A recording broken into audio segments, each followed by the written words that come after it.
welcome to Verdictum. I am Ananya Singh and you're watching today's legal news, where we apprise you with the recent important legal developments across the nation. Here are the headlines. Supreme Court can exercise its plenary powers under Article 142 to grant divorce to consenting parties in case of irretrievable breakdown of marriage.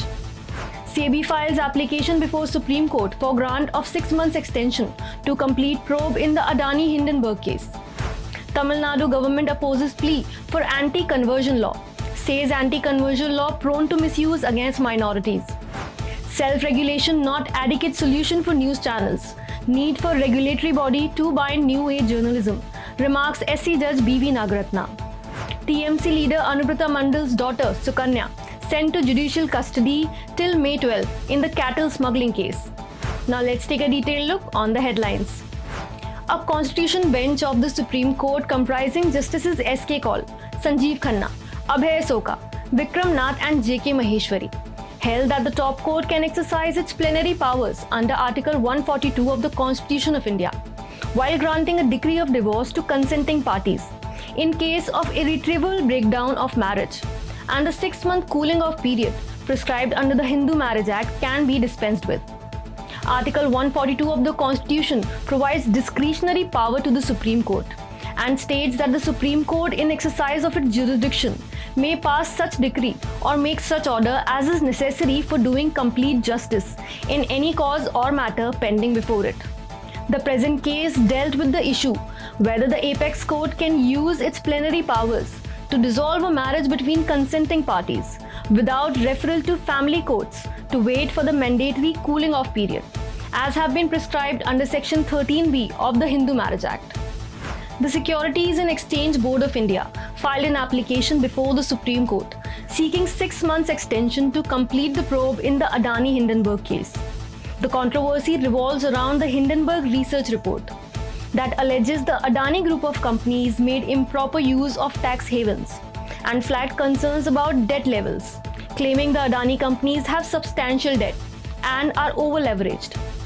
SEBI, which is investigating the case after the direction of the Supreme Court on March 2nd, sought more time, stating that this process of seeking bank statements from offshore banks would entail taking assistance from offshore regulators, which may be time-consuming and challenging. The state government of Tamil Nadu opposed a plea filed in the Supreme Court, seeking directions to the Law Commission of India to prepare a draft on anti-conversion law. The state government said that the law would be prone to misuse against minorities, while also calling it politically motivated.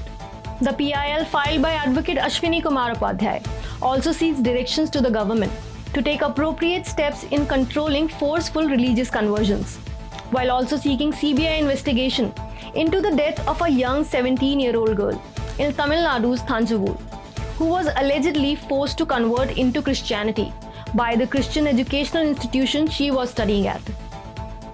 The state government submitted before the apex court that there have not been any incidents of forceful religious conversion in the state for last few years and critiqued the plea for being religiously motivated, also stating that acts of missionaries spreading Christianity by itself cannot be against the law.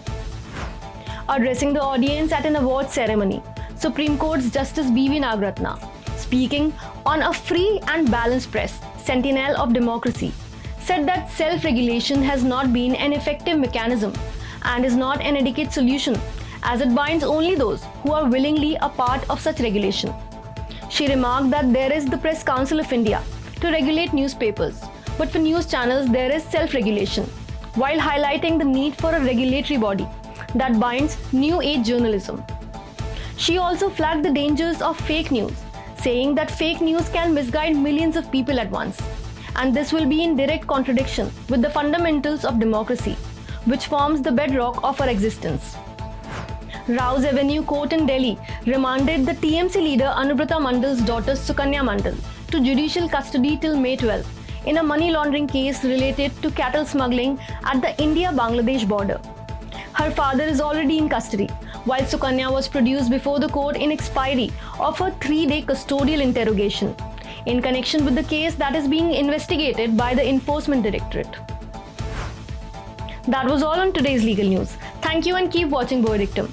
And subscribe to our channel and download the Verdictum app on iOS and Android to keep yourself updated with authentic legal news.